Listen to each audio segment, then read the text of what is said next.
अल्हम्दुलिल्लाहि वकफा वसलामुन अला इबादिहिल्लज़ीना इस्तफ़ा अम्मा बअदु फ़अऊज़ु बिल्लाहि मिनश शैतानिर रजीम बिस्मिल्लाहिर रहमानिर रहीम वला तुसअ्इर खद्दक लिन्नासि वला तमशि फिल अर्दि मरहा इन्नल्लाहा ला युहिब्बु कुल्ला मुख्तालिन फखूर वक़ाल अन्नबिय्यु सल्लल्लाहु अलैहि वसल्लम मन तवाज़अ लिल्लाहि रफ़अहुल्लाह औ कमा क़ाल अलैहि अस्सलातु वस्सलाम अल्लाहुम्मा सल्लि अला मुहम्मदिन व अला आलि मुहम्मद कमा सल्लैता अला इब्राहीम व अला आलि इब्राहीम इन्नका हमीदुम मजीद अल्लाहुम्मा बारिक अला मुहम्मदिन व अला आलि मुहम्मद कमा बारकता अला इब्राहीम व अला आलि इब्राहीम इन्नका हमीदुम मजीद रूह हुस्ने मुस्तफ़ा रूह हुस्ने मुस्तफ़ा है एक बहरे बेकरार उसके साहिल तक कोई शीर बया पहुँचा नहीं बलगुल उला बिकमालिही कशफत दुजा बिजमालिही हसनत जमीउ खिसालिही सल्लु अलैहि व आलिही रहे मेरे मस्कन हवाली काबा बने मेरे मदफन दियारे मदीना बलगुल उला बिकमालिही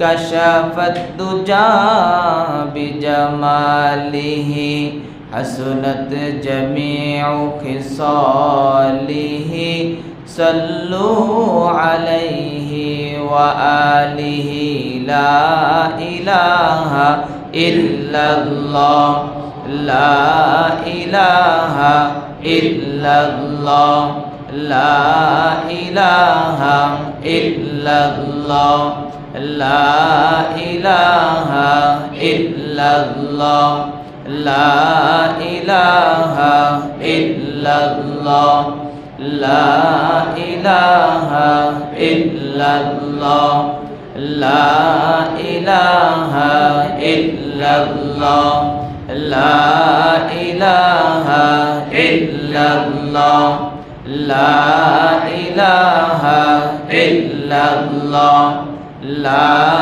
इलाहा इल्लल्लाह हमद बेहद मरु खुदाए पाकेदा आके ईमादाद मुश्ते खाकेरा ला इलाहा इल्लल्लाह ला इलाहा इल्लल्लाह ला इलाहा इल्लल्लाह ला इलाहा इल्लल्लाह ला इलाहा इल्लल्लाह ला इलाहा इल्लल्लाह सब खुशियों को आग लगा दो मौला गम से तेरे दिल शाद रहे, अब तो रहे बस तादो में आखिर विरद जुबा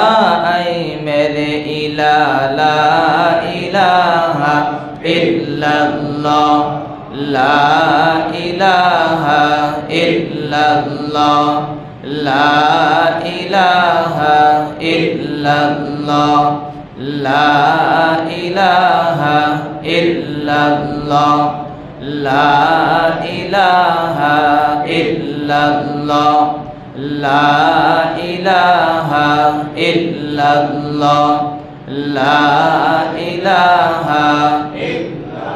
আসমান জমিন গায়রুল্লাহ, চন্দ্র সূর্য গায়রুল্লাহ, লা ইলাহা ইল্লাল্লাহ, লা ইলাহা ইল্লাল্লাহ, লা ইলাহা ইল্লাল্লাহ, লা ইলাহা ইল্লাল্লাহ, লা ইলাহা ইল্লাল্লাহ, লা ইলাহা ইল্লাল্লাহ, লা ইলাহা ইল্লাল্লাহ, লা ইলাহা ইল্লাল্লাহ মুহাম্মাদুর রাসূলুল্লাহ সাল্লাল্লাহু আলাইহি ওয়াসাল্লাম। আলহামদুলিল্লাহ, রব্বে কারীমের দরবারে লক্ষ কোটি শুকরিয়া জ্ঞাপন করছি যে মনিব আমাদেরকে পবিত্র জুমার দিনে জুমার সালাত আদায় করার লক্ষ্যে অত্যন্ত মায়া করে, মোহাব্বত করে, ভালোবেসে দ্বীনি পরিবেশে ওলামায়ে কেরামের সোহবতে হায়াতের মূল্যবান সময়ের কিছু সময় কাটানোর জন্য আমাদেরকে মসজিদে আসার বসার তৌফিক দান করেছেন। কোরআন ও হাদিস থেকে কিছু আলোচনা আমলের নিয়তে শোনার তৌফিক দান করেছেন। এই জন্য সেই মহান মালিকের দরবারে শুকর গুজার হয়ে শুকরিয়া আদায় করে সকলে জবান খুলে সমস্বরে মহাব্বতে সর্বোচ্চ আওয়াজে সবাই বলে আলহামদুলিল্লাহ। মোহতারাম হাজিরিন, আমি আপনাদের সামনে 21 নম্বর পারার 11 নম্বর পৃষ্ঠার সূরা লোকমানের 18 নং আয়াত তেলাওয়াত করেছি। নবীজির অসংখ্য হাদিস থেকে এক টুকরা হাদিস তেলাওয়াত করেছি। আয়াত এবং হাদিসকে সামনে নিয়ে আজকের আলোচনার বিষয় হবে মুত্তাকি হওয়ার উপায় সম্পর্কে। ওমা তৌফিক ইল্লা বিল্লাহ। মুহতারাম হাজিরিন, রমজান মাস, আমরা রমজানের শেষ দশকের মধ্যে আছি। রমজান আমাদের থেকে বিদায় নেওয়ার পথে, বিদায় নিয়ে যাচ্ছে। এই রমজান আল্লাহ তাআলা আমাদেরকে দিয়েছেন যাতে করে আমরা মুত্তাকি হতে পারি, পরহেজগার হতে পারি। এই রমজান চলে যাচ্ছে, কিন্তু যে উদ্দেশ্যে আল্লাহ তাআলা আমাদেরকে দিয়েছেন, রমজান দেওয়ার আরেকটি উদ্দেশ্য হলো বান্দা যাতে করে এই রমজানের মাধ্যমে মাগফিরাত অর্জন করতে পারে, যাতে ক্ষমা অর্জন করতে পারে। আমরা কি ক্ষমা অর্জন করতে পেরেছি কিনা, মাগফিরাত অর্জন করতে পেরেছি কিনা? সামনে বসে কথা বলা যায় না, সমস্যা, বয়ান দৃষ্টি এদিকে দিক চলে যায়, সতর্ক থাকতে হবে। সামনে যারা বসবেন, ইমামের সামনে, খতিবের সামনে যারা বসবেন, সাইলেন্ট। এদিক সেদিক আপনি তাকালেও সমস্যা, ডাকাডাকি সমস্যা, কথা বলা সমস্যা, এদিকে তাকানো সমস্যা। চুপ করে সাইলেন্ট থাকতে হবে, নাহলে সামনে বসা যাবে না। সামনে যারা বসবেন সবসময়, আমি ওইদিকে তাকাই না, ওই যে কর্নারে যারা আছে ওইদিকে দৃষ্টি আমার যায় না। আমরা যারা আলোচনা করি আমাদের একটা উদ্দেশ্য থাকে, আমাদের জেহেন সবসময় কি আলোচনা করব এটা ফিকির করতে হয়। আপনাদের দিকে যদি দৃষ্টি যদি এদিক সেদিক যেতে আমাদের নলেজ ঠিক থাকে না। এই জন্য সামনে যারা বসবেন সাবধান, কথাবার্তা বলবেন না, এদিক সেদিক তাকাবেন না।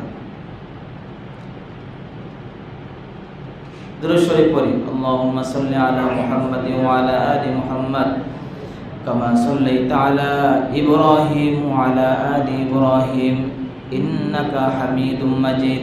আল্লাহুম্মা বারিক আলা মুহাম্মাদিন ওয়া আলা আলি মুহাম্মাদ কামা বারাকতা আলা ইব্রাহিম ওয়া আলা আলি ইব্রাহিম ইন্নাকা হামিদুম মাজিদ। মুহতারাম হাজিরিন, যা বলতেছিলাম যে রমজান আল্লাহ তাআলা আমাদেরকে দিয়েছেন মাগফিরাত অর্জনের জন্য। মাগফিরাত যদি রমজান পাওয়ার পরেও যদি গুনাহ যদি মাফ করাইতে পারলাম না, তাহলে আমি আপনি ধ্বংস। এখনো রমজান বাকি, রমজান চলমান, এখনো সময় আমাদের আছে। এখনো যদি আমরা খালেস দিলে আল্লাহ তাআলার কাছে তওবা করি, এখনো যদি আমরা আল্লাহ তাআলার কাছে অনুনয় বিনয় করি, মুত্তাকি হওয়ার চেষ্টা করি, তাহলে আমরা পারব। আল্লাহ তাআলা আমাদের সকলকে রমজান উসিলায় আমাদের সকলকে মুত্তাকি হওয়ার তৌফিক দান করেন, সবাই বলি আমিন। মুহতারাম হাজিরিন,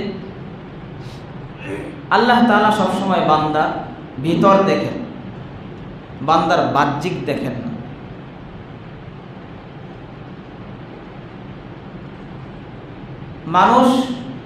মানুষের বাহ্যিক দেখে, তার উপরে তার জাহের কি আছে দেখে। তার সম্পদ এটা জাহের, তার চলাফেরা এটা জাহের, তার সৌন্দর্য এটা জাহের, তার কথাবার্তা এগুলো জাহের।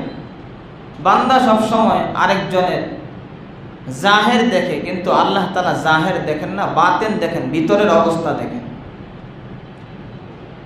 আর বাস্তবিক একটা মানুষ যদি ভিতর থেকে ভালো হয়ে যায়, তার ভিতর যদি ভালো হয়ে যায়, এই মানুষটা ভালো হয়ে যায়। কিন্তু ভিতর যদি ভালো না হয়, উপর দিয়ে যতই ভালো হোক, এই মানুষটা প্রকৃতপক্ষে ভালো হয়। কি বলেন, ঠিক না বেঠিক? একজন চোর, একজন ডাকাত, সে মনে মনে যদি ভালো হয়ে যায় যে আজকে থেকে আর চুরি করব না, আসলেই সে চুরি ছেড়ে দেয়। ডাকাত যদি মনে মনে চিন্তা করে যে আজকে থেকে আমি আর ডাকাতি করব না, মনে মনে ভিতর ভালো হয়ে গেছে, সে আসলেই ডাকাতি ছেড়ে দেয়। কিন্তু একজন চোরকে, ডাকাতকে যতই জেলে আবদ্ধ করা হোক, তার শারীরিক যতই শাস্তি দেওয়া হোক, উপর দিয়ে সে ভিতরে যদি ভালো না হয়, সে আবার জেল থেকে বের হয়ে আবার ডাকাতি করে। কি বলে, ঠিক না বেঠিক? কারণ তার শাস্তি দেওয়া হয়েছে তার উপরে, জাহেরের উপরে, শরীরের উপরে তাকে আঘাত করা হয়েছে, কিন্তু তার ভিতরে কোনো চিকিৎসা করা হয় নাই। মুহতারাম হাজিরিন, তো আল্লাহ তাআলা বান্দার বাহ্যিক কখনোই দেখেন না, আল্লাহ তাআলা বান্দার বাতেন দেখেন। কারণ বাতেন সুন্দর করাটা ফরজ, ভিতর সুন্দর করাটা ফরজ। এই জন্য সকলকে ভিতর সুন্দর করতে হয়। বাতেন যদি খারাপ থাকে, তার আমল খারাপ হয়। বাতেন যদি খারাপ থাকে, তার ঈমান নষ্ট হয়ে যায়, আমল নষ্ট হয়ে যায়। এই জন্য ঈমান আমল ঠিক রাখতে হলে তাকে বাতেনকে সুন্দর করতে হবে, এটা ফরজ। আল্লাহ তাআলা বলেন, কদ আফলাহা মান তাযাক্কা, যে তার আত্মিককে সুন্দর করে ফেলেছে সে সফল কাম হয়ে গেছে। বলেন সুবহানাল্লাহ। মুহতারাম হাজিরিন, এই জন্য সবসময় আত্মিককে সুন্দর করার জন্য আল্লাহ তাআলা যুগে যুগে নবী রাসূল প্রেরণ করেছেন, তাদেরকে দিয়ে এই মেহনত করিয়েছেন। তারাই উম্মতের উপরে সকলের আত্মিক ভিতরকে পরিষ্কার করার জন্য, সুন্দর করার জন্য যুগে যুগে সমস্ত নবী রাসূল এই মেহনত করেছেন, কিভাবে মানুষের ভিতর সুন্দর করা যায়। আর নবী এবং রাসূলরা সবসময় মানুষের ভিতর সুন্দরের মেহনত করেছেন। এই জন্য দেখা যায় যেই মানুষগুলো ছিল সবচাইতে খারাপ, খারাপি এতই ছড়িয়ে পড়েছিল, তাদের মাঝে এতই খারাপি ছিল যে তারা জাহিলিয়াতের যুগ বলে তাদেরকে উপাধি দেওয়া হয়, মূর্খের যুগ, অন্ধকারাচ্ছন্ন যুগ। জাহিলিয়াত এতই বিস্তৃত হয়েছিল তাদের মাঝে, কিন্তু যখন নবীজি এসে তাদের কলবের মধ্যে যখন মেহনত করেছেন, ভিতর সুন্দর করার জন্য মেহনত করেছেন, তখন এই সর্বোচ্চ খারাপ মানুষগুলো সর্বোত্তম মানুষে পরিণত হয়েছে। সুবহানাল্লাহ। কারণ মানুষের কলব হলো মানুষের জন্য রাজধানী। একটা দেশের যেমন একটা রাজধানী থাকে, ঠিক মানুষের দেহের রাজধানী হলো কলব। এই কলব যদি মানুষের ঠিক, তাহলে তার পুরা দেহ ঠিক। আর কলব যদি খারাপ, তাহলে তার পুরা দেহই খারাপ। তার এই দেহ চাবে কিভাবে বেশির থেকে বেশি সে গুনাহ করতে পারে। তার তো কলব খারাপ, রাজধানী খারাপ। দেশের রাজধানী যদি খারাপ থাকে, সমস্ত দেশ খারাপ থাকে। রাজধানী যদি ভালো চলে, সারা দেশ ভালো চলে। এজন্য সবসময় যারা ক্ষমতাসীন তারা রাজধানীকে সবসময় স্বচ্ছ রাখার চেষ্টা করে, যেন এখানে যেন কোনো গণ্ডগোল না থাকে। কোনো আন্দোলন যখন করা হয়, তখন কিন্তু রাজধানীতে কি করা হয়? আন্দোলন করা হয়। রাজধানীকে অচল করে দেওয়ার পায়তারা চলে, চেষ্টা চলে। কারণ সবাই জানে রাজধানী যদি অচল করে দেওয়া যায়, তাহলে সমস্ত দেশ কি থাকবে? অচল থাকবে, অচল হয়ে যাবে। ঠিক মানুষের দেহের রাজধানী হলো কলব। এই কলব যদি সচল না থাকে, কলব যদি আপনার দুর্বল থাকে, ময়লাযুক্ত থাকে, ভিতর যদি ভালো না থাকে, তখন তার দেহও ভালো থাকে না। এই জন্য সরওয়ারে দু আলম নবী বলেন, আলা ইন্না ফিল জাসাদি লামুদগা, আলা ইন্না ফিল জাসাদি লামুদগা, ইযা সলুহাত সলুহাল জাসাদু কুল্লু, ওয়া ইযা ফাসাদাত ফাসাদাল জাসাদু কুল্লু, আলা ওয়াহিয়াল কলব। সরকার বলেন, প্রত্যেকটা মানুষের ভিতরে একটা কলব আছে। এই কলবটা যার ভালো, ওই মানুষটা ভালো। এই কলবটা যার খারাপ, ওই মানুষটা খারাপ। যার কলব ভালো, সে নেক কাজ বেশি করতে পারে, খারাপ কাজ থেকে বাঁচতে পারে। আর যার কলব খারাপ, সে বেশি বেশি গুনাহ করতে থাকে। কারণ কলব খারাপ হওয়ার কারণে তার শরীর শুধু গুনাহ করতে চায়, তার হাত গুনাহ করতে চায়, তার চোখ গুনাহ করতে চায়, কান গুনাহ করতে চায়, অঙ্গ প্রত্যঙ্গগুলো শুধু গুনাহ করতে চায়। ভিতর খারাপ, কলব খারাপ, এজন্য শুধু গুনাহ করতে চায়। এজন্য ভিতরের পরিচ্ছন্নতা, আত্মিক পরিচ্ছন্নতা যারা অর্জন করেছে, আল্লাহ তাআলা বলেন তারা সফল। যেমন হযরতে বেলাল কালো কিন্তু ভিতর সুন্দর। মক্কা বিজয়ের দিন হযরতে বেলালকে সরওয়ারে দু আলম নবী বললেন, বাইতুল্লাহর উপরে ছাদের উপরে উঠে আযান হাঁকো। হযরতে বেলাল আযান হাঁকলেন। অন্য অন্য সাহাবায়ে কেরাম সমালোচনা করতে শুরু করলেন, একজন হাবশী গোলাম, আজাদ নয়, একজন হাবশী গোলামকে দিয়ে বিজয়ের দিনে সরওয়ারে দু আলম নবী আযান হাঁকিয়েছেন। আল্লাহ তাআলা সঙ্গে সঙ্গে আয়াত নাজিল করে দিয়েছেন, ইয়া আইয়ুহান নাস, ইয়া আইয়ুহান নাস, ইন্না খলাকনাকুম মিন যাকারিন ওয়া উনসা, ইয়া আইয়ুহান নাস, ইন্না খলাকনাকুম মিন যাকারিন ওয়া উনসা, ওয়া জাআলনাকুম শুউবান ওয়া ক্বাবাইলা লিতাআরাফু, ইন্না আকরামাকুম ইনদাল্লাহি আতকাকুম।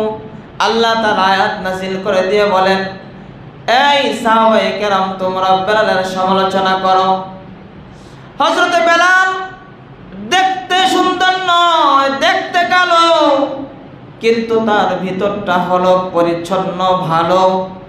আমি আল্লাহ তাআলা তোমাদের জাহের দেখি না।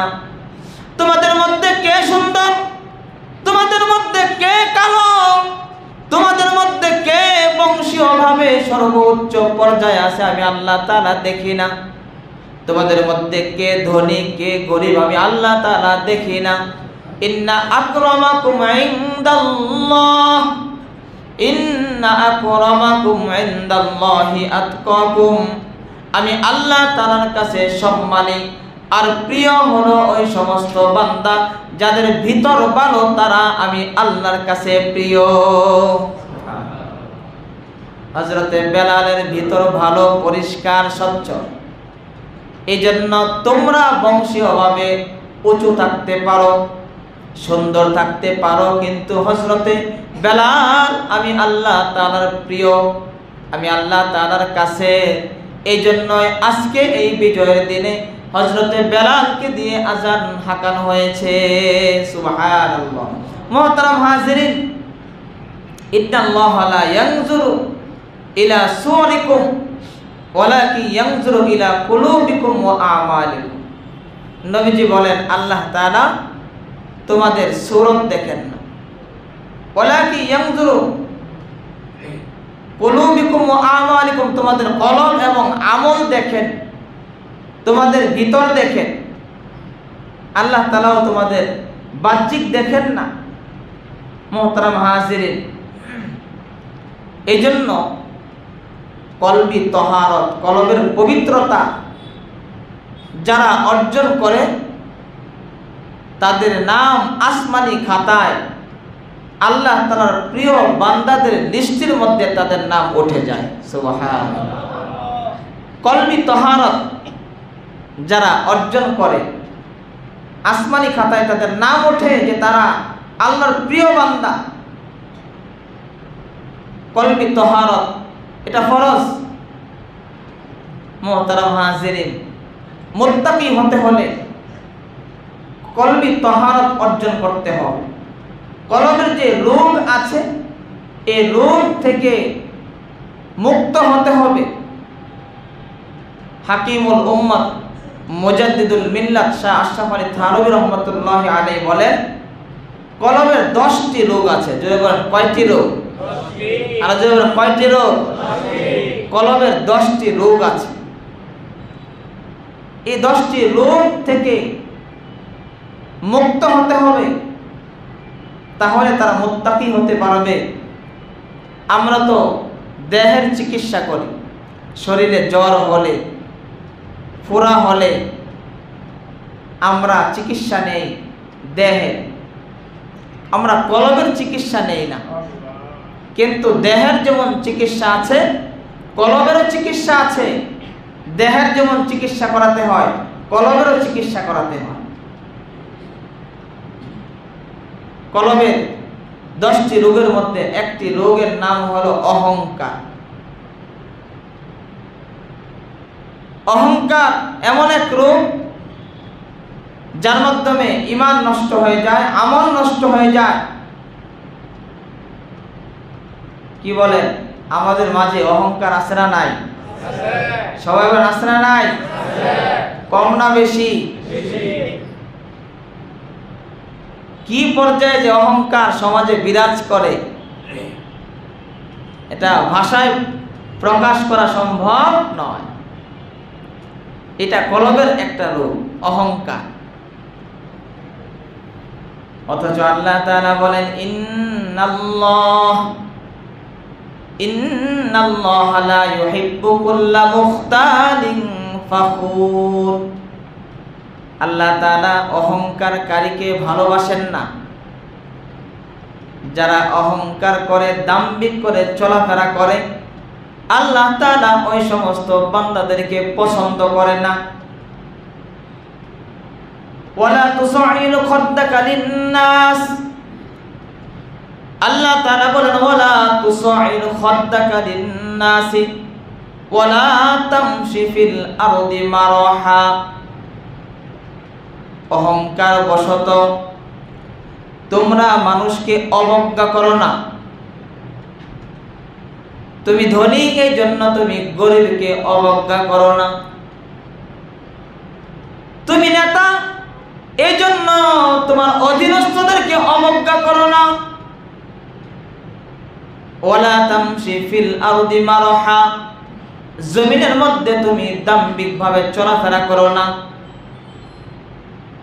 ইন্নাল্লাহা লা ইউহিব্বু কুল্লা মুখতালিন ফাখুর, আল্লাহ তাআলা অহংকারকারীকে পছন্দ করে না।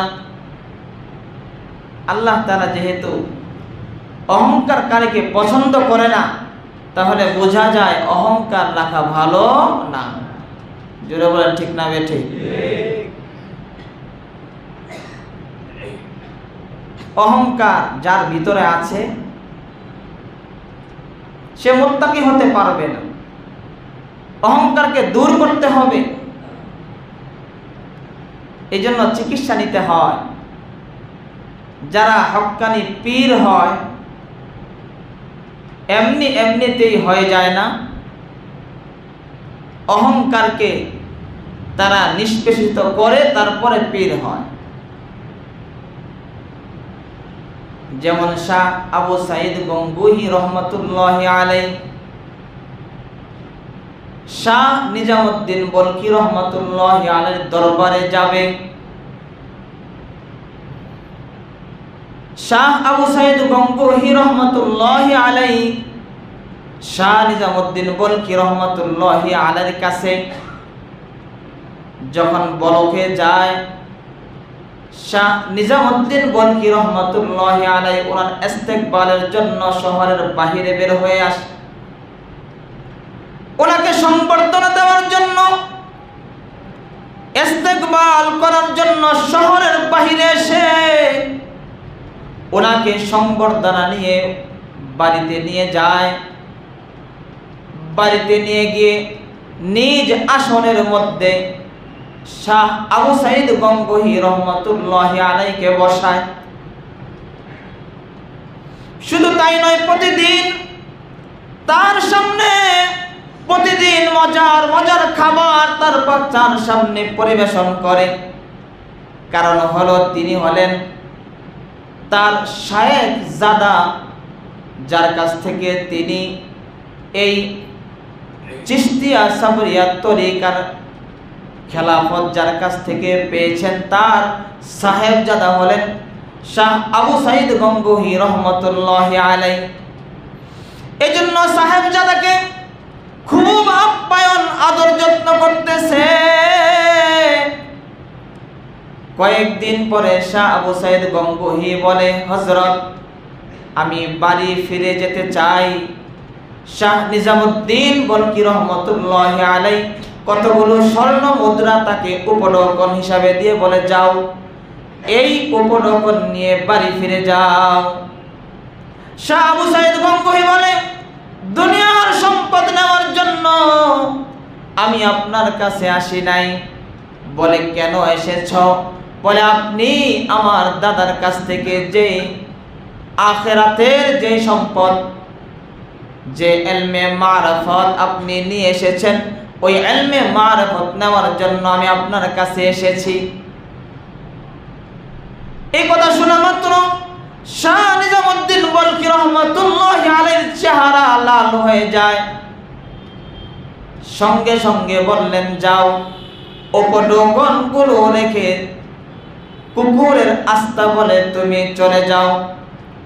যে কুকুরগুলো দিয়ে শিকার করা হয়, আজ থেকে তোমার দায়িত্ব হলো ওই কুকুরের সাথে কুকুরের আস্থা বলে তুমি থাকবে।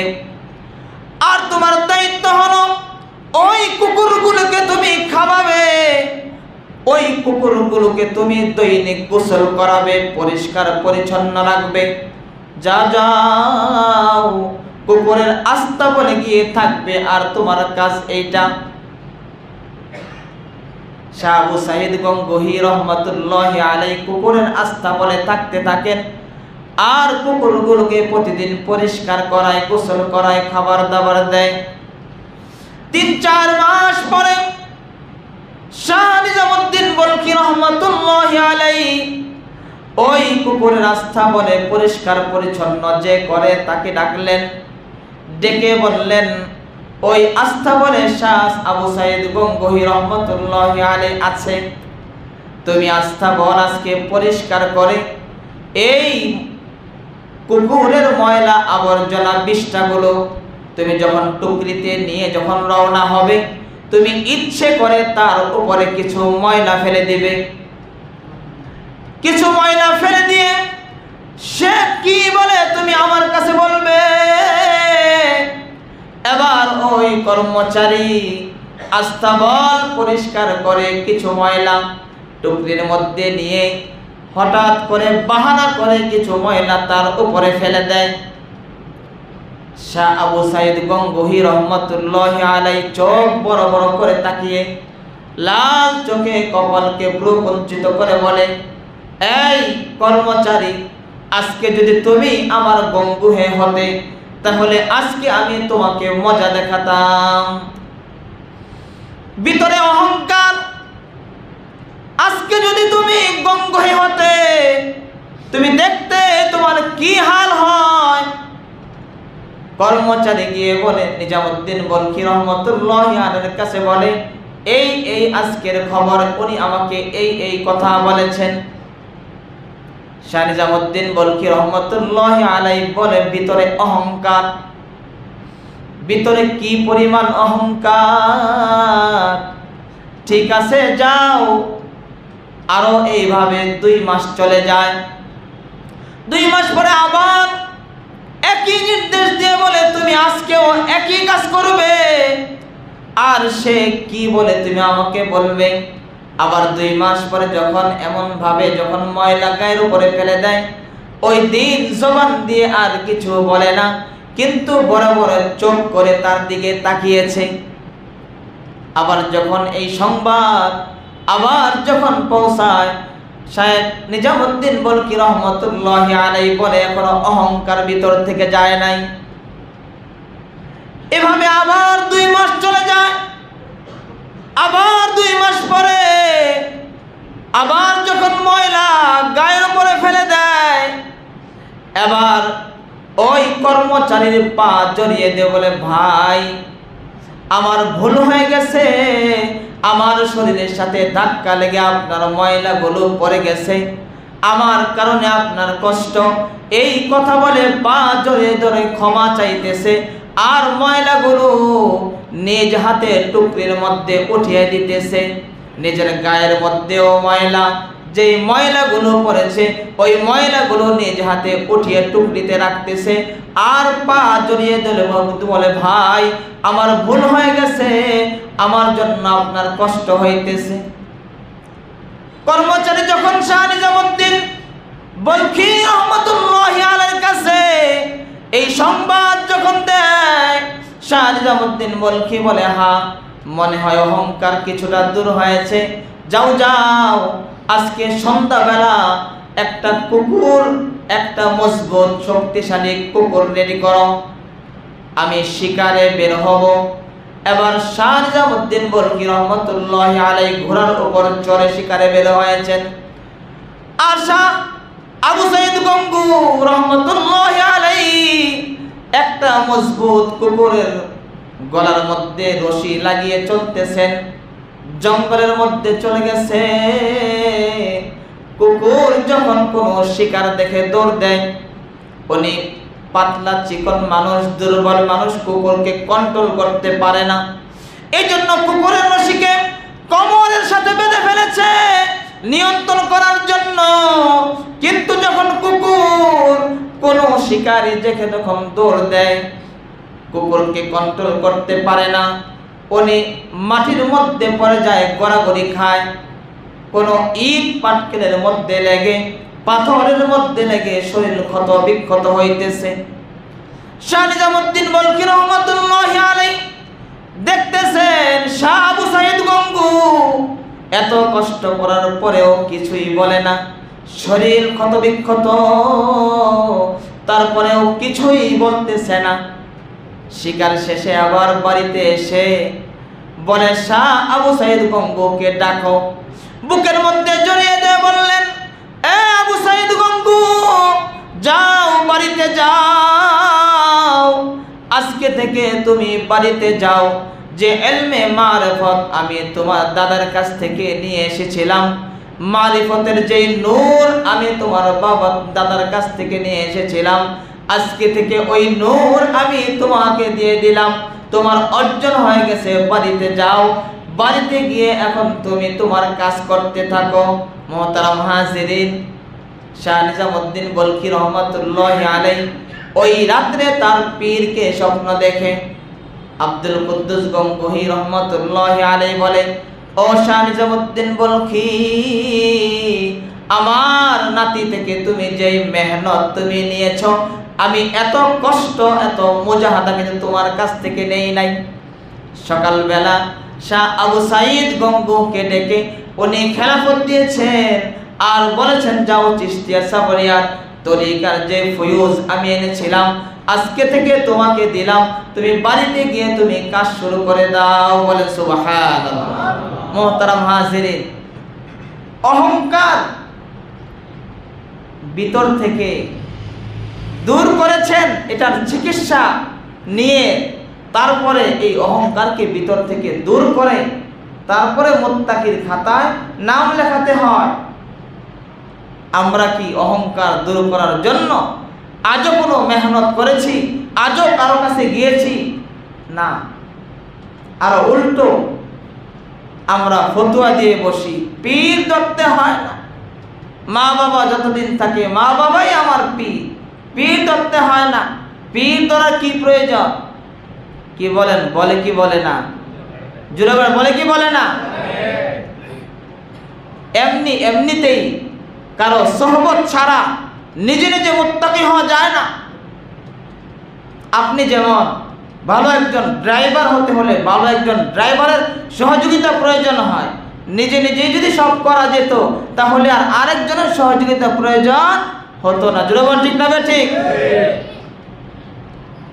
আর এটা একটা আধ্যাত্মিক কাজ। ভালো একজন আল্লাহওয়ালা বুজুর্গের সোহবতে আসা যাওয়া যখন আপনি করবেন, তখন আস্তে আস্তে আপনার এই ভিতরের রোগগুলো দূর হবে। মুহতারাম হাজিরিন, দেখুন একটা অহংকার দূর করার জন্য কি পরিমাণ মেহনত আর পরিশ্রম আর মুজাহাদা করতে হয়েছে, এমনিতেই নয়।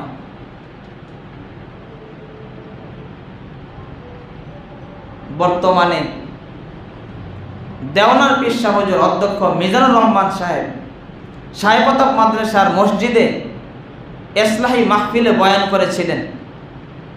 অহংকার দূর করার জন্য উনি হাফিজি হুজুর রহমতুল্লাহি আলাইহির উদাহরণ দিয়েছেন। অহংকার কিভাবে দূর করেছেন? উনি আলেম হয়েছেন, মাওলানা হয়েছেন, তারপরে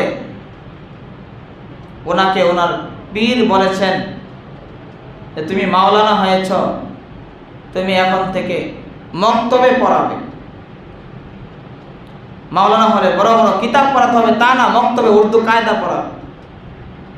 তারপরে বলেছেন ইমামতি ছেড়ে দাও, ইমামতি ছেড়ে দাও।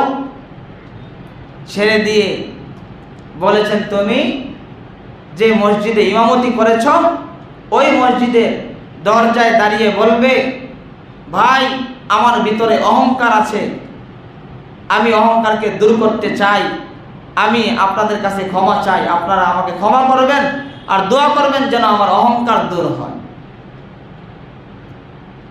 আরো বাড়িয়ে দিয়ে বলেছেন মুসল্লিদের জুতা সোজা করবে, তাহলে বোঝা যাবে তোমার অহংকার দূর হয়েছে। অহংকার দূর করার জন্য কত মেহনত আর মুজাহাদা করেছেন এই ভিতরের অন্তরের রোগকে দূর করার জন্য। কিন্তু আমরা এই ভিতরের রোগের কোনো চিকিৎসা আমরা গ্রহণ করি না। মনে রাখতে হবে, ভিতরের এই রোগের চিকিৎসা যদি না হয় সে মুত্তাকির খাতায় নাম ওঠাতে পারবে না। এটাও চিকিৎসা প্রয়োজন। আর চিকিৎসা যারা চিকিৎসক, রুহের চিকিৎসক যারা, তাদের কাছে যেতে হয়। রুহের চিকিৎসার জন্য ঘরে বসে থেকে এই রোগের চিকিৎসা হবে না। মুহতারাম হাজিরিন, আজকে দাম্ভিকতা আর অহংকারে সমাজ ছেয়ে গেছে, কেউ কাউকে সহ্য করতে পারে না।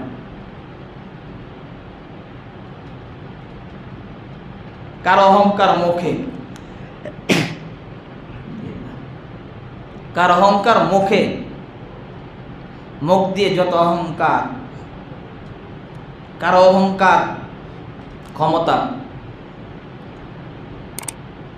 ইউনিয়নের একজন যদি মেম্বার হতে পারে, আরে সুবহানাল্লাহ, ইউনিয়নের মেম্বার, তার দাম্ভিকতা পুরা সমাজ অতিষ্ঠ। কি বলেন, আছে না নাই? শেষ সব। ইউনিয়নের মেম্বার,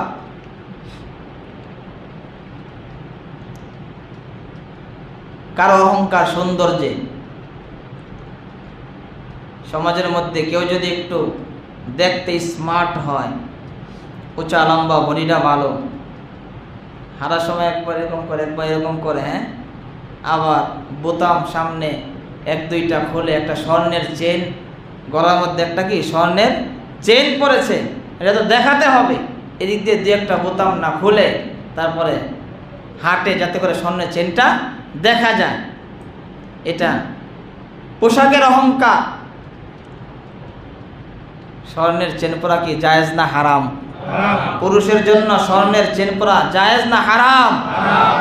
স্বর্ণের চেন পরা যেহেতু হারাম, আংটি পরা তো কমপক্ষে পুরুষের জন্য স্বর্ণের জায়েজ। কি বলেন, না এটাও হারাম? পুরুষের জন্য স্বর্ণের চেন, স্বর্ণের আংটি পরা হারাম। অহংকার।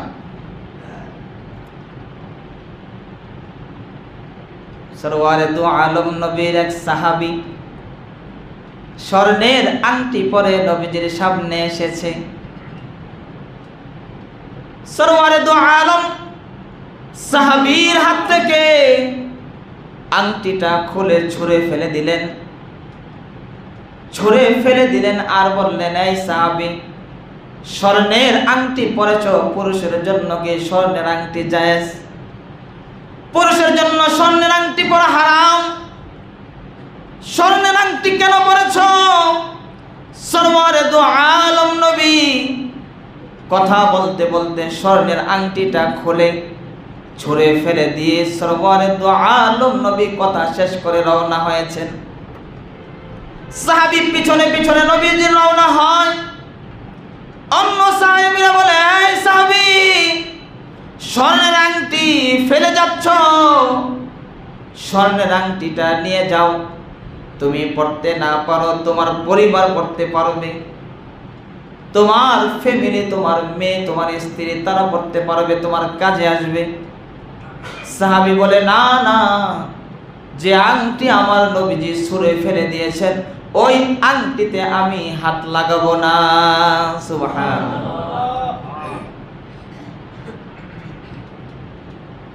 তাদের ভিতরে অহংকার ছিল না। আমরা স্বর্ণের আংটি পরে ঘুরি, অহংকার দেখাই। মুহতারাম হাজিরিন, এই জন্য অহংকারকে দূর করতে হবে। অহংকার ভিতরে রাখা যাবে না, তাহলে মুত্তাকি হওয়া যাবে না। সরওয়ারে দু আলম নবী সাহাবায়ে কেরামকে নম্র, ভদ্রতা এমন শিক্ষা দিয়েছেন, অহংকার তাদের থেকে চির বিদায় হয়ে গিয়েছিল। হযরতে সিদ্দিক আকবর রাদিয়াল্লাহু তাআলা আনহু, নবীজির পরেই যিনি খলিফা হয়েছেন, খলিফাতুল মুসলিমিন সিদ্দিক আকবর, মদিনায় রাত্রিবেলা অলিতে গলিতে ঘুরতেছেন। হযরতে ওমর রাদিয়াল্লাহু আনহুর সাথে সাক্ষাৎ। হযরতে ওমর ডাক দিয়ে বলে, খলিফাতুল মুসলিমিন, এত রাত্রিতে, গভীর রজনীতে আপনি কোথায় রওনা হয়েছেন? সিদ্দিক আকবর বলে, মদিনার বাহিরে একজন বিধবা নারী, যার স্বামী নেই, যার সন্তান নেই, আমি প্রতিদিন রাত্রিবেলা গিয়ে ওই মহিলার একটু খেদমতের চেষ্টা করি। ওই মহিলার স্বামী সন্তান নেই, বিধবা নারী, এই জন্য তার থালা বাসনগুলো, তার কাপড় চোপড়গুলো আমি রাত্রিবেলা গিয়ে ওগুলো ধৌত করে দেই। এই জন্য ওই মহিলার একটু খেদমতের চেষ্টা করি। কলিমাতুল মুসলিমিন, আপনার পায়ে জুতা নেই কেন? এই পথ পাথরের আঘাতে হয়তো আপনার পায়ে ক্ষত বিক্ষত হতে পারে। এই জন্য আমার জুতাগুলো আপনাকে হাদিয়া দিলাম, আমার জুতাগুলো পরে আপনি রওনা হন। খলিফাতুল মুসলিমিন সিদ্দিক আকবর বলে, বলুন ওমর, তুমি কি মনে করেছো আমার জুতা নেই? আমার জুতা আছে, কিন্তু আমার জুতাগুলো আমি পরে আসি নাই। আমার জুতাগুলো, আমার খরমগুলো আমি ঘরের ভিতরে রেখে এসেছি। কারণ এই খরমের আওয়াজে মদিনার কোনো মানুষের যদি ঘুম ভেঙে যায়, নিঝুম রাত্রিতে সবাই ঘুমে মগ্ন, আমি খলিফাতুল মুসলিমিন, আমি যদি খরম পরে আমি যদি হাঁটি আর এই নিঝুম রাত্রিতে কোনো মদিনাবাসীর যদি ঘুম ভেঙে যায়, ময়দানে মাহশারে আল্লাহ তাআলা যদি বলেন সিদ্দিক আকবর খলিফা হয়েছে এই জন্য খরম পায়ে দিয়ে মানুষের ঘুম ভেঙেছ, হিসাব দাও তাহলে কি ময়দানে মাহশারে যেদিন রব্বুল আলামিন কাহার রূপ নিয়ে যেদিন বসবে, সেদিন কি আমার কোনো জবাব থাকবে? সেদিন কি আমি আমার মালিকের সামনে কোনো জবাব দিতে পারবো? ওমর, আমার কি সম্বল আছে আর কি সাহস আছে, পুঁজি আছে, ওই দিন রবের সামনে আমি কিভাবে জবাব দিব? এই জন্য আজকে আমি জুতা ছেড়ে খালি পায়ে রাত্রিবেলা বের হয়েছি। সুবহানাল্লাহ। একজন খলিফা, রাষ্ট্রপ্রধান, তিনিও কতটুকু বিনয়ী, ভিতরে অহংকারহীন রাষ্ট্রপ্রধান হয়ে একজন বিধবা নারীর থালা বাসন ধৌত করার জন্য উনি যায় প্রতিদিন। কতটুকু নম্র আর ভদ্র হলে সম্ভব?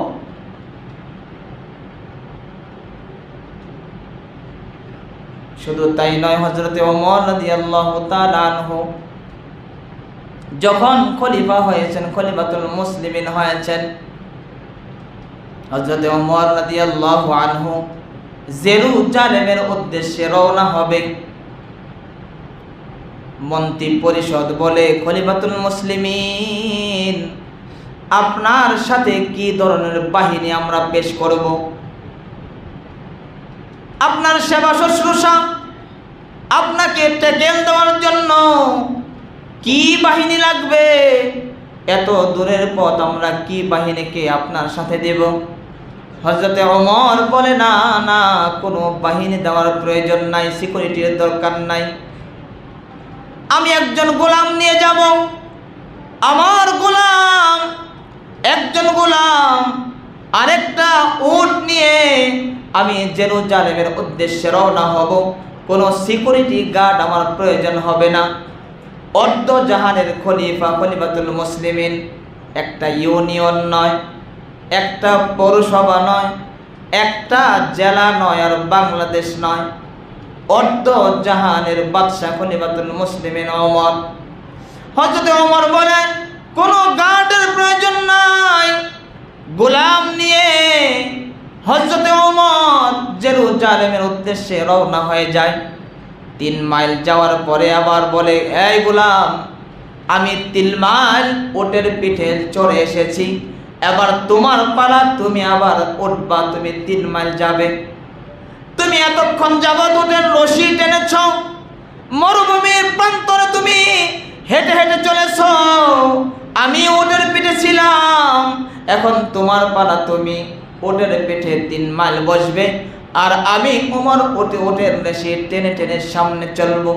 গোলাম বলে, খলিফাতুল মুসলিমিন, এ কেমন কথা? এটা কি সম্ভব? আমি একটা গোলাম, আমি একটা জীর্ণ শীর্ণ গোলাম, আপনি খলিফাতুল মুসলিমিন, আমি উটের পিঠে থাকবো আর আপনি রশি টানবেন, এটা হয় না, এটা আমি কিভাবে মানব? হযরতে ওমর বলে, গোলাম এটা যদি না হয় তাহলে আল্লাহ তাআলা কিভাবে মানবে? তুমি এটা বলো না, আল্লাহ তাআলা ময়দানে মাহশারে যদি জিজ্ঞাসা করে খলিফাতুল মুসলিমিন হয়েছ, এই জন্য তুমি ইনসাফ করো নাই, তুমি শুধু শুধু চলেছ, গোলামকে চড়াও নাই, ওই দিন আমি কি জবাব দেব? আমি এমনটা করতে পারবো না। হযরতে ওমর রাদিয়াল্লাহু তাআলা আনহু রশি টেনেছেন, এভাবে টানতে টানতে এবার আর মাত্র 3 মাইল বাকি, জেরুজালেম পৌঁছতে মাত্র 3 মাইল বাকি। এবার এমন হয়েছে হযরতে ওমরের রশি টানার পালা, গোলাম এবার উপরে থাকার পালা। গোলাম হযরতে ওমর রাদিয়াল্লাহু আনহুর পায়ে জড়িয়ে ধরে বলে, না না, আমি এতক্ষণ যা করেছি আর উপরে থাকতে পারবো না। সামনে জেরুজালেম, জেরুজালেমের কত প্রশাসন, কত নামি দামি মানুষ আপনার অপেক্ষায় আছে। আমাদের আমিরুল মুমিনিন আসবে, খলিফাতুল মুসলিমিন আসবে, তারা আপনার ইস্তেকবালে শহরের বাইরে এসেছে। তারা যদি এই অবস্থা দেখে আমি মুখ দেখাতে পারবো না। হযরতে ওমর বলে, এই গোলাম, দুনিয়ার মানুষকে কি বলবে আমি জানি না, কিন্তু আল্লাহ তাআলার সামনে আমি এটা করতে পারবো না। ঠিক সেই সত্যই হযরতে ওমর রশি টানতে টানতে জেরুজালেম যায়। এবার জেরুজালেমের প্রশাসনের লোকেরা, অন্য অন্য নেতৃস্থানীয় লোকেরা, তারা আবার উটের পিঠের মধ্যে যে আছে অর্ধ জাহানের একজন খলিফাতুল মুসলিমিন, শুধুমাত্র বাংলাদেশের একজন প্রধানমন্ত্রী। যদি টেলিভিশন না থাকতো তাহলে মনে হয় শালিদাবাসীও এই প্রধানমন্ত্রীকে চিনত না। জুড়ে বলেন ঠিক না বেঠিক? আর যখন ঠিক না বেঠিক? যদি টেলিভিশনের যুগ না থাকতো তাহলে এই বাংলাদেশের শেখ হাসিনা আর খালেদাকেও কেউ চিনত না, আপনি কোথায় দেখতেন না। অর্ধ জাহানের বাদশাহ খলিফাতুল মুসলিমিন, তাকে কিভাবে চেনা যায়? টেলিভিশনের যুগ নাই, হেঁটে হেঁটে পত্র প্রদান করতে হতো। এবার জেরুজালেমের লোকেরা এসে উটের পিঠে যে গোলাম বসা, তাকে বলতেছে, খলিফাতুল মুসলিমিন, আপনার জন্য আমরা অপেক্ষায়, আপনার জন্য সংবর্ধনার ব্যবস্থা করেছি, আসেন, আপনার নামার ব্যবস্থা করেছি। ফুলের তোড়া দিয়ে তাকে বহন করতেছে, বরণ করে নিতেছে। গোলাম ডাক দিয়ে বলে, জেরুজালেমের বাসীরা শোনো, আমি খলিফাতুল মুসলিমিন নই, আমি একজন সাধারণ গোলাম। ওই যে যিনি রশি টানতেছেন উনি হলো খলিফাতুল মুসলিমিন হযরতে ওমর রাদিয়াল্লাহু তাআলা আনহু। বলেন সুবহানাল্লাহ। জেরুজালেমের বাসিন্দারা আবার সকলে মিলে, জেরুজালেমের বাসিন্দারা, কোন রাষ্ট্রের খলিফা যদি এমন হতে পারে, তার সাথে আর কোনো যাচাই বাছাইয়ের প্রয়োজন নাই, কোনো স্বাক্ষরের প্রয়োজন নাই, তার হাতে আমরা জেরুজালেম এমনিতেই দিয়ে দিলাম, কোনো লেখালেখি স্বাক্ষরের প্রয়োজন নাই। আজ থেকে আমাদের জেরুজালেমের প্রধান হলো হযরতে ওমর। সুবহানাল্লাহ। কতটুকু নম্র আর ভদ্র হলে এই কাজ করা সম্ভব? ভিতরে অহংকার যদি কারো থাকতো তাহলে এই পর্যায়ে যাওয়া সম্ভব হতো না। মান তাওয়াজু লিল্লাহ রাফাহুল্লাহ, আল্লাহর জন্য যে তাওয়াজু করে, আল্লাহর জন্য যে বিনয় হয়, তার মর্যাদা আল্লাহ তাআলা বাড়িয়ে দেন। সুবহানাল্লাহ। এই জন্য তারা দামি হয়েছে। সময় সংক্ষেপ, না হলে নবীজি যে কত বিনয় ছিলেন আর অহংকারহীন ছিলেন শোনাতাম, কিন্তু সময় সংক্ষিপ্ত। মুহতারাম হাজিরিন, অনেক সময় আলোচনা ইতি টানতে 5 মিনিট দেরি হয়ে যায়। আমি চেষ্টা করি একটা বিশেষ সবসময় ছাড়ার জন্য। ইতি টানতে অনেক সময় 5 মিনিট 7 মিনিট বিলম্ব হয়, এতে কি আপনাদের কষ্ট হয়? এটা আপনাদের হক 1:30টায় নামাজ দাঁড়ানো, কিন্তু অনেক সময় ইতি টানতে গিয়ে একটু দেরি হয়ে যায়, বিলম্ব হয়ে যায়। মুহতারাম হাজিরিন, আমি যা বলতেছিলাম যে মুত্তাকি হতে হলে অন্তরের রোগগুলো থেকে মুক্ত হতে হবে। এক নম্বর হলো 10টি রোগের এক নম্বর রোগ হলো অহংকার। এই অহংকার যার ভিতরে থাকে তার আমল ইমান সব ধ্বংস হয়ে যায়। এজন্য সাহাবায়ে কেরাম নবীজি যেমন অহংকারহীন ছিলেন, আমাদের ভিতর থেকে অহংকারকে দূর করতে হবে, সবসময় নম্রতা নিয়ে চলতে হবে। কারণ যারা অহংকার দেখিয়েছে, টাকার অহংকার, সম্পদের অহংকার, নেতৃত্বের অহংকার, তারা আজকে কিন্তু নেই, সবাই কবরে চলে গেছে। তাহলে এই অহংকারের কি দাম, কি মূল্য? সবাই তো কবরে চলে গেছে, আমরাও কবরে চলে যাবো, অহংকার থেকে কোনো লাভ নেই। এই জন্য আমরা অহংকার থেকে বেঁচে থাকবো। রাজি আছি না ইনশাআল্লাহ? আল্লাহ তাআলা আমাদের সকলকে সমস্ত প্রকার অহংকার থেকে বেঁচে থাকার তৌফিক দান করেন। সবাই বলে আমিন। ওয়া আখিরু দাওয়ানা আলহামদুলিল্লাহি রাব্বিল আলামিন।